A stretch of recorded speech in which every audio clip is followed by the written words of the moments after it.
Okay, so hi guys, and it's nice to see you in picture. Um, for those who don't know me, I'm married to Morel, and I have 2 children and 3 grandchildren. Paige, my youngest, is sitting here with me now. She's come up for a few days as she's doing online school for a few days. I taught at Moristella School for 25 years, and the last 6 years I was principal. So that's kind of my background as far as education goes. I am a bit rusty because I've been retired for the last 7 years. I love retirement, it's great. But I want to start off by just naming some stresses that you might be living with. So, Vuyo, you said that you were feeling life was hectic this last week. So maybe one of those stresses you will relate to, but each one I'm sure will relate to something in these stresses. So we could say that some of you might have found that online learning, as you might have done for the last few months, was really challenging. Maybe you've fallen behind in your schoolwork and just feel as though you're drowning. Teachers are asking for assignments, you've got tests and exams coming up, but you haven't been able to keep up with the lessons over the last few months. So maybe your stress is that you're just overwhelmed with schoolwork at the moment. For some of you, you might have coped really well with the virtual lessons and found going back to school suddenly quite tiring.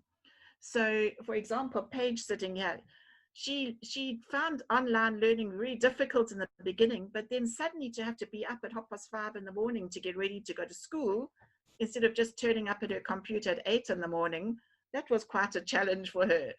So some of you might experience some with going back to school now, rather than staying at home and being more relaxed and doing things in your own time. If you are an introvert, some of you will feel that suddenly being back at school with a lot of people, 6 or 7 hours a day, is really stressful. Some of you might find you're quite headachy, tired, just dealing with people all the time after the last 5 months of quiet and lockdown. Some of you might live in a home where there's a lot of noise. Maybe there's a lot of criticism, expectations that you can't meet.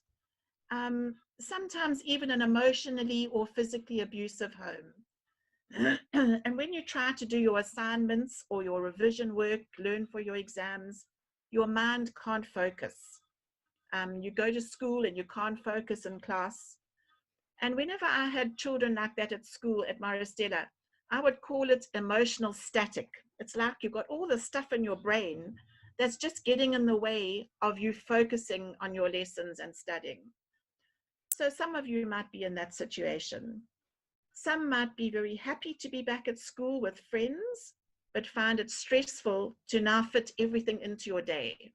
Maybe some of your extramurals have started again, and you're finding it hard to balance your life at the moment. Maybe your home is a loving home, but one of your parents might have lost their job during lockdown, or their salary's been cut, and financially things are difficult at home. And that causes stress and tension, no matter how loving your home is. And so you have lots of things to deal with, more things than normal at the moment.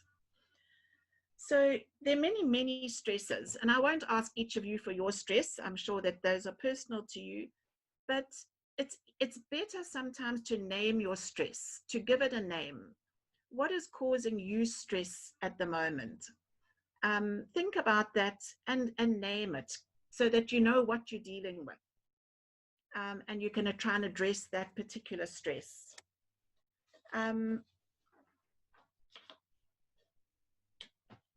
Some of the coping skills that I would encourage you to take on board. Number one would be to be organized. So when you are dealing with studying for an exam, for example, to have a timetable. Study timetable is quite important. Organize your daily routine. So you're going to get up at a certain time in the morning. Do you get up at the last minute, rush to pack your bag, grab a sandwich and run to school or get your lift to school? Or do you organize yourself the night before, get your bag packed, get everything ready for the next day? You know what lessons are coming up and so on. To be organized just helps you cope with the other stresses of the day. These first few are just common sense, things that every person will tell you. So I'm just going to go through them quite quickly. Eat a healthy, balanced diet. Don't skip breakfast. And when I Googled a few suggestions online, they say rather have small meals throughout the day than one big meal. So try and just pace yourself, eat often, but small amounts. And don't forget your proteins. Your body needs your proteins. Drink lots of water. So if you're drinking lots of coffee to keep you going, you need the water to rehydrate you. So make sure this is Paige's water bottle sitting next to her. Yeah, she has it with her all the time. Make sure you're drinking lots of water. You need to keep your brain and body hydrated. Exercise each day. That's really important. The tendency might be to come home after a day at school and get straight into your studying because you want to do really well, and you're going to learn through until dinner time, maybe watch a bit of TV, go back to learning again. Your body needs exercise for you to have the right pheromones, I think they're called, going around in your body that help you to study. So try and plan on something that you can do 15 minutes, half an hour a day, but some exercise that you could do. Some suggestions, I would say a game of rugby is not going to be the right kind of exercise that you need. Your body's going to get too tired. You need to do something like stretches, slow stretches, a nice walk, swim, jog, yoga, meditation. Those kind of exercises are healthy and good for you as you're preparing for studying, for exams, and so on.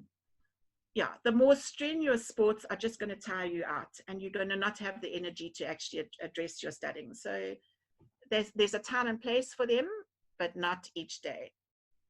And then I think what COVID has emphasized for us is the need for fresh air and vitamin D. So we need to get outside and get your vitamin D every day and your fresh air. And then that's leaving behind now the common sense ones. One that I would like to emphasize is that you need to learn to say no. So if you're back at school and you've got all your assignments, now the teachers are trying to get marks from you and they've got to hand in all their marks and so on. And they're piling on assignments and orals and projects and so on. And then you want to be part of the hockey team or the netball team or swimming team, water polo, whatever it is, and you've got practices each day, and then the parish is asking you to do something, and your parents are saying you need to make sure that all the housework is done, and your friends are saying, come on, we've got to go do this, this, and this. You have to choose some things and drop some things. You cannot do everything and still have time for your studying. It just doesn't work that way. So learning to say no at your stage of life is a good life lesson to have. I think when you become overcommitted, everything suffers, not just the thing that you're doing at that moment, but everything. You just lose control. You don't have a balance. So learn to say no. It's an important life skill. When I was a principal, I attended a principal's conference, and someone there gave us a talk on the importance of laughter in the learning process. So what they were saying is that research has shown if you are going to cram to the last minute, and I used to do that, I'd take my book with me as I was getting driven to school and I'd be learning, trying to get that last fact into my head, your mind just closes up. You can't access that information anymore, and you won't access the stuff you'd learned in the previous weeks and months. But if you watch something funny, in our day, there was that film, that video, Funny People, where all sorts of funny things were filmed, people doing funny things. If you laugh and you're watching something that will make you laugh, it opens your mind and it helps you to access your memory. So really try and watch something funny or listen to something funny. Listen to a podcast that's funny. if you can laugh, you are giving yourself a better chance to remember and recall the things that you've learned. So that's just some scientific fact that's been proven. So yeah, it's something I would recommend. And then I love learning, believe it or not, and I hate writing exams, but I've always enjoyed learning. So throughout my life, after school, I went nursing for a few years, and then I had my children and got a bit bored. So I started studying through UNISA, and I did a bachelor degree pass and a Bachelor of Arts, and I did my teaching diploma. And after a couple of years, I was asked to teach religious education at Maristella. And so I was the RE coordinator, and I wasn't qualified in that area. So I started a theology degree, and I did that through UNISA. And I studied that for a 4-year degree, but because I had my children and my work, I took 7 years to do my 4-year degree, and I loved it. It was really something that stimulated me. And after that, I finished that in 2001. I graduated in 2001 with my theology degree. All the while I've been teaching. And then in 2003, yeah, I started my master's degree, and I did 2 or 3 years doing that and my research paper. But the reason I'm telling you this is not to say, well, this is what I've done, but I've got a lot of experience in going to write exams right throughout my life. And what I found really, really helpful is on the way to writing an exam or something, a test, to have a little mantra or a poem, a prayer, a hymn, a scripture verse, anything that you can repeat to yourself over and over again that calms you down. So my one is, and I wish I could sing, but I can't. You would all be horrified if I had to try and sing. My one is that little hymn, Be Still and Know That I Am God. And you repeat it 3 times, Be still and know I am God. And then the second verse is, I am the God who healeth thee. I am the Lord who healeth thee. And then the third verse is, in thee, O Lord, I put my trust. And so I would just sing that to myself in my car. I'd be the only one in the car going off to write my exams at UNISA or wherever I was. And I would find it would calm me down. So I'd get to the exam venue and I wouldn't be in the state that I was when I left home. I find that also works well at night when I wake up, if I can't sleep or if I wake up anxious about something. I just let that go through my head a few times and I find I can drift off to sleep again. So to get your own personal little mantra is something that you repeat over and over again, that just helps to calm you. It could just be the word Jesus. It could be Father. It could be a song that really does it for you, that just calms you down. But that's, for me, is one of my coping skills. So yeah, I'm just passing it on. It worked for me. And then as Catholics, as Christians, for us, quiet time is very important. The world is very noisy. We had those lockdown months, which were very quiet and for some people really great. But with cell phones and computers and games and school and so on, life is noisy.